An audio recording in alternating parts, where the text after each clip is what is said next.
Cuentos de terror y misterio. John Silence presenta.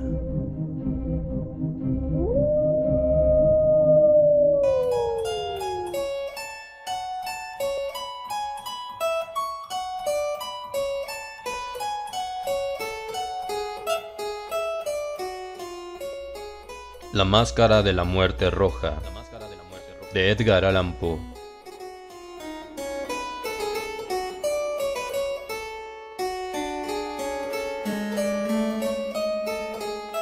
Con música de Ari Racing, en la voz de John Silence.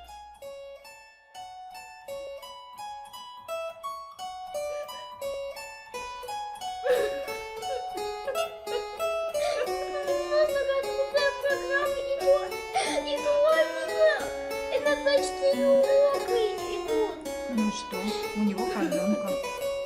А у меня почему нет продленки, а? Потому что у вас 2 смены. Учи давай стих. Лукоморье. Какие 2 смены?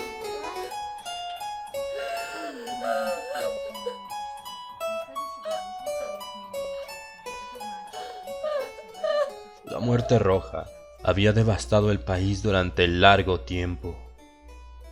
Jamás una peste había sido tan fatal y tan espantosa. La sangre era encarnación y su sello, el rojo y el horror de la sangre.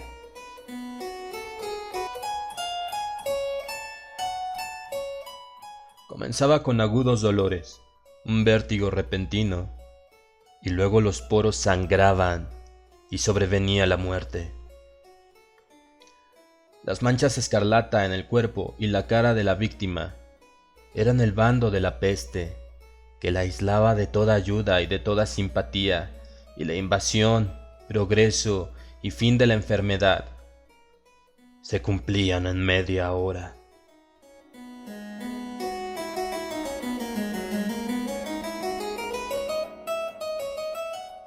Pero el príncipe próspero era feliz, intrépido y sagaz. Cuando sus dominios quedaron semidespoblados, llamó a su lado a 1000 caballeros y damas de su corte, y se retiró con ellos al seguro encierro de una de sus abadías fortificadas. Era esta de amplia y magnífica construcción, y había sido creada por el excéntrico, aunque majestuoso gusto del príncipe. Una sólida y altísima muralla la circundaba. Las puertas de la muralla eran de hierro. Una vez adentro, los cortesanos trajeron fraguas y pesados martillos y soldaron los cerrojos.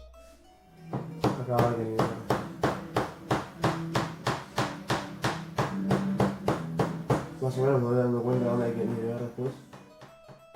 Habían resuelto no dejar ninguna vía de ingreso o de salida a los súbitos impulsos de la desesperación o del frenesí. La abadía estaba ampliamente aprovisionada. Con precauciones semejantes, los cortesanos podían desafiar el contagio. Que el mundo exterior se las arreglara por su cuenta, entretanto, era una locura afligirse.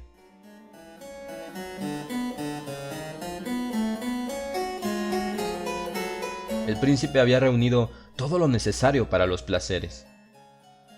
Había bufones, improvisadores, bailarines y músicos. Había hermosura y vino. Todo eso y la seguridad estaban del lado de adentro. Afuera estaba la muerte roja.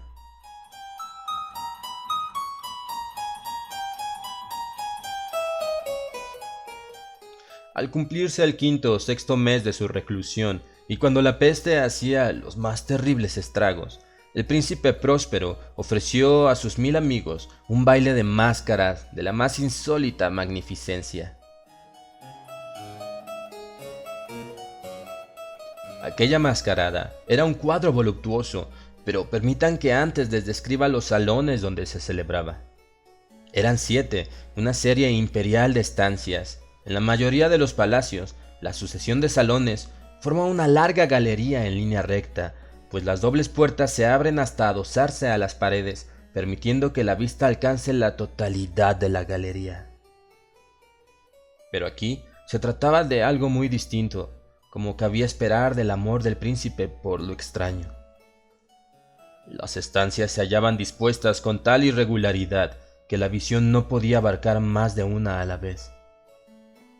Cada 20 o 30 metros había un brusco recodo y en cada uno nacía un nuevo efecto.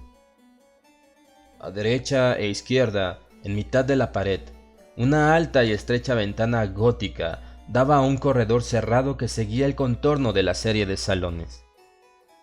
Las ventanas tenían vitrales cuya coloración variaba con el tono dominante de la decoración del aposento. Si, por ejemplo, la cámara de la extremidad oriental tenía tapicerías azules, vívidamente azules, eran sus ventanas también. La segunda estancia ostentaba tapicerías y ornamentos purpúreos, y aquí todos los vitrales eran de color púrpura.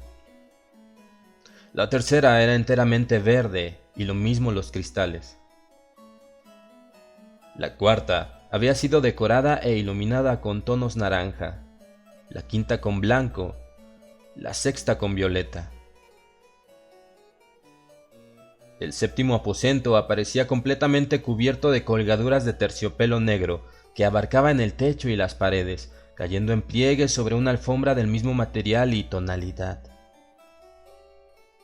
Pero en esta cámara el color de las ventanas no correspondía a la decoración. Los cristales eran escarlata. Tenían un color de sangre.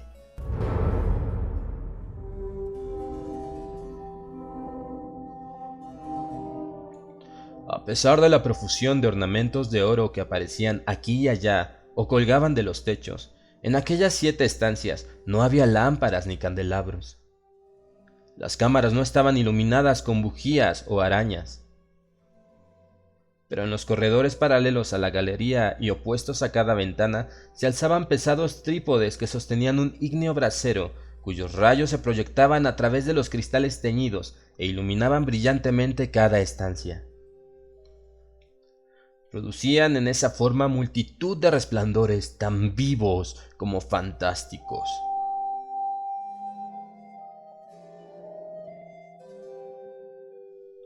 Pero en la cámara del poniente, la cámara negra, el fuego que a través de los cristales de color de sangre se derramaba sobre las sombrías colgaduras, producía un efecto terriblemente siniestro y daba una coloración tan extraña a los rostros de quienes penetraban en ella que pocos eran lo bastante audaces para poner allí los pies. En este aposento, contra la pared del poniente, se apoyaba un gigantesco reloj de ébano.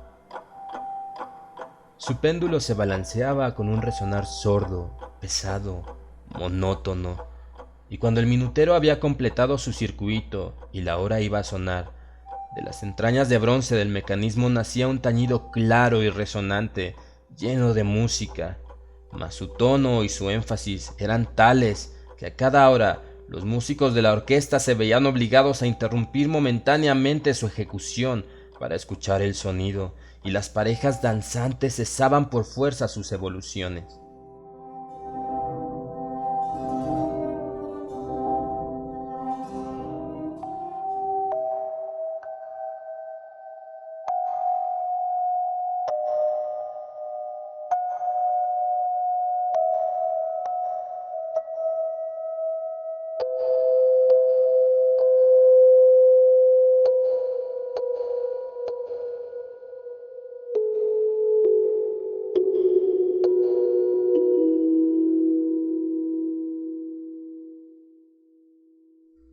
Durante un momento, en aquella alegre sociedad, reinaba el desconcierto, y mientras aún resonaban los tañidos del reloj, era posible observar que los más atolondrados palidecían y los de más edad y reflexión se pasaban la mano por la frente como si se entregaran a una confusa meditación o a un sueño.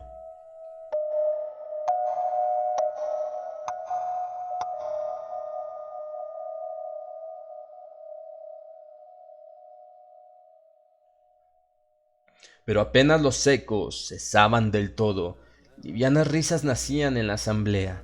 Los músicos se miraban entre sí como sonriendo de su insensata nerviosidad, mientras se prometían en voz baja que el siguiente tañido del reloj no provocaría en ellos una emoción semejante. Mas al cabo de 63.600 segundos del tiempo que huye, el reloj daba otra vez la hora y otra vez nacían el desconcierto, el temblor y la meditación.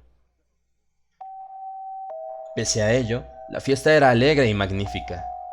El príncipe tenía gustos singulares. Sus ojos se mostraban especialmente sensibles a los colores y sus efectos. Desdeñaba los caprichos de la mera moda. Sus planes eran audaces y ardientes. Sus concepciones brillaban con bárbaro esplendor. Algunos podrían haber creído que estaba loco. Sus cortesanos sentían que no era así. Era necesario oírlo, verlo y tocarlo para tener la seguridad de que no lo estaba.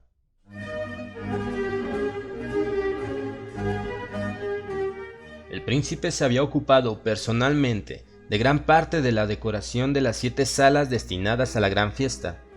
Su gusto había guiado la elección de los disfraces. Grotescos eran estos, a no dudarlo. Reinaba en ellos el brillo, el esplendor, lo picante y lo fantasmagórico.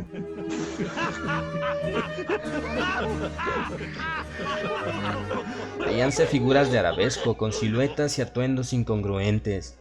Veíanse fantasías delirantes como las que aman los locos. En verdad, en aquellas 7 cámaras se movía de un lado a otro una multitud de sueños. Y aquellos sueños se contorsionaban en todas partes, cambiando de color al pasar por los aposentos y haciendo que la extraña música de la orquesta pareciera el eco de sus pasos. Mas otra vez taña el reloj que se alza en el aposento de terciopelo. Por un momento todo queda inmóvil, todo es silencio, salvo la voz del reloj. Los sueños están helados, rígidos en sus posturas. Pero los ecos del tañido se pierden, apenas han durado un instante y una risa ligera, a media sofocada, flota tras ellos en su fuga.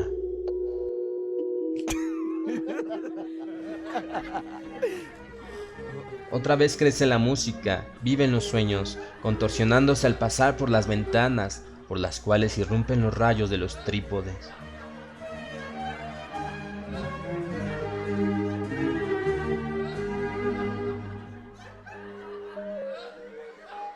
Mas en la cámara que da al oeste, ninguna máscara se aventura, pues la noche avanza y una luz más roja se filtra por los cristales de color de sangre. Aterradora es la tiniebla de las colgaduras negras, y, para aquel cuyo pie se posa en la alfombra sombría, brota del reloj de ébano un ahogado resonar mucho más solemne que los que alcanzan a oír las máscaras entregadas a la lejana alegría de las otras estancias.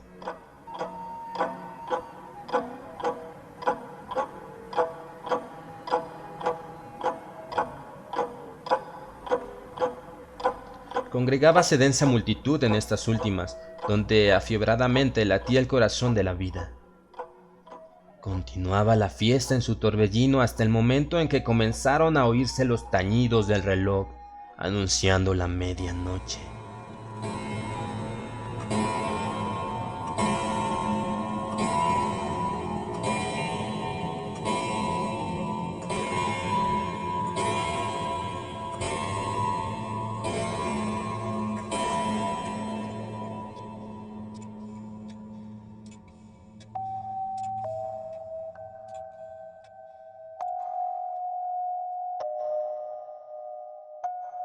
Cayó entonces la música, como ya he dicho, y las evoluciones de los que bailaban se interrumpieron, y como antes, se produjo en todo una cesación angustiosa. Mas esta vez, el reloj debía tañer 12 campanadas, y quizá por eso ocurrió que los pensamientos invadieron en mayor número las meditaciones de aquellos que reflexionaban entre la multitud entregada a la fiesta. Y quizá también por eso ocurrió que, antes de que los últimos ecos del carrillón se hubieran hundido en el silencio, muchos de los concurrentes tuvieron tiempo para advertir la presencia de una figura enmascarada que hasta entonces no había llamado la atención de nadie.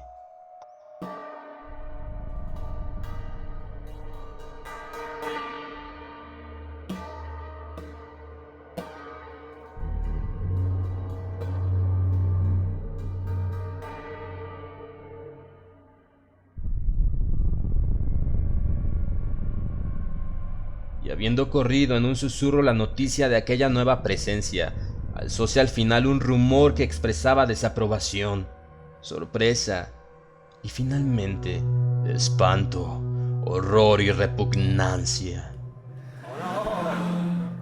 En una asamblea de fantasmas es de imaginar que una aparición ordinaria no hubiera provocado semejante conmoción. El desenfreno de aquella mascarada no tenía límites, pero la figura en cuestión lo ultrapasaba e iba incluso más allá de lo que el liberal criterio del príncipe toleraba. En el corazón de los más temerarios hay cuerdas que no pueden tocarse sin emoción. Aún el más relajado de los seres, para quien la vida y la muerte son igualmente un juego, sabe que hay cosas con las cuales no se puede jugar.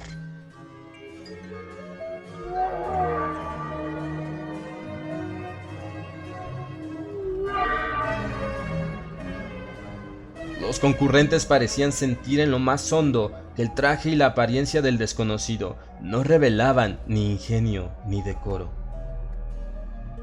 Su figura, alta y delgada, estaba envuelta de la cabeza a los pies en una mortaja.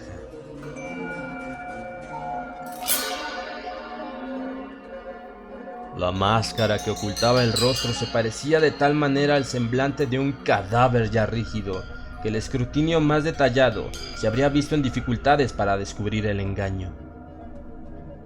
Cierto, aquella frenética concurrencia podía tolerar, si no aprobar, semejante disfraz. Pero el enmascarado se había atrevido a asumir las apariencias de la muerte roja. Su mortaja estaba salpicada de sangre y su amplia frente, así como el rostro, aparecían manchados por el horror escarlata.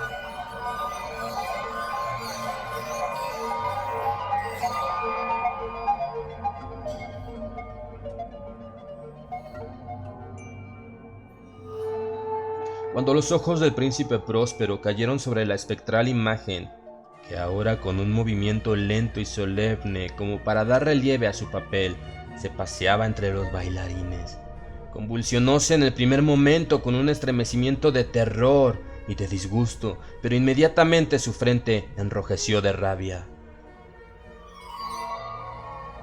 ¿Quién se atreve?, preguntó con voz ronca a los cortesanos que lo rodeaban.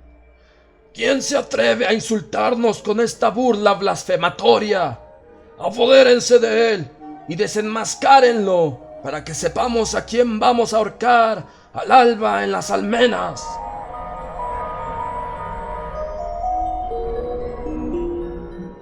Al pronunciar estas palabras, el príncipe Próspero se hallaba en el aposento del este, el aposento azul. Sus acentos resonaron alta y claramente en las 7 estancias, pues el príncipe era hombre temerario y robusto y la música acababa de cesar a una señal de su mano. Con un grupo de pálidos cortesanos a su lado, hallábase el príncipe en el aposento azul. Apenas hubo hablado, los presentes hicieron un movimiento en dirección al intruso, quien en ese instante se hallaba a su alcance y se acercaba al príncipe con paso sereno y cuidadoso.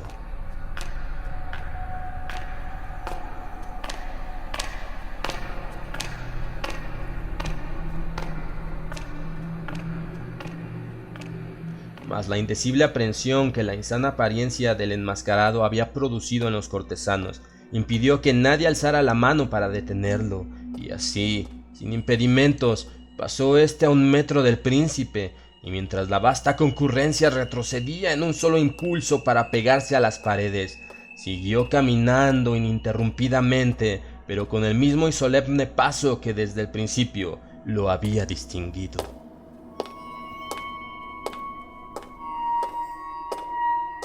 Y de la cámara azul pasó a la púrpura, de la púrpura a la verde, de la verde a la anaranjada, desde esta a la blanca y de allí a la violeta, antes de que nadie se hubiera decidido a detenerlo.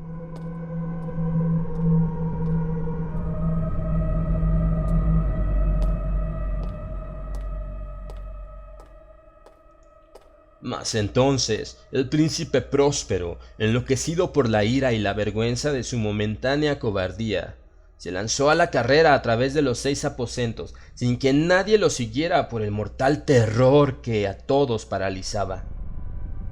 Puñal en mano, acercóse impetuosamente hasta llegar a 3 o 4 pasos de la figura, que seguía alejándose, cuando ésta, al alcanzar el extremo del aposento de terciopelo, se volvió de golpe y enfrentó a su perseguidor.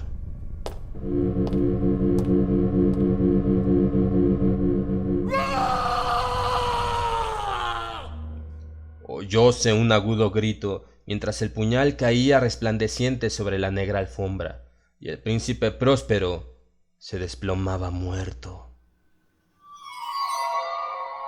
Poseídos por el terrible coraje de la desesperación, numerosas máscaras se lanzaron al aposento negro, pero al apoderarse del desconocido, cuya alta figura permanecía erecta e inmóvil a la sombra del reloj de ébano, retrocedieron con inexpresable horror al descubrir que el sudario y la máscara cadavérica que con tanta rudeza habían aferrado no contenían ninguna figura tangible.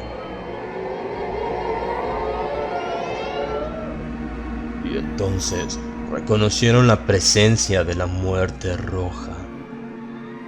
Había venido como un ladrón en la noche.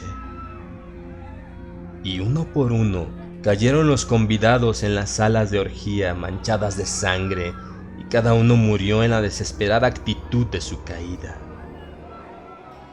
Y la vida del reloj de ébano se apagó con la del último de aquellos alegres seres. Y las llamas de los trípodes expiraron. Y las tinieblas y la corrupción y la muerte roja lo dominaron todo.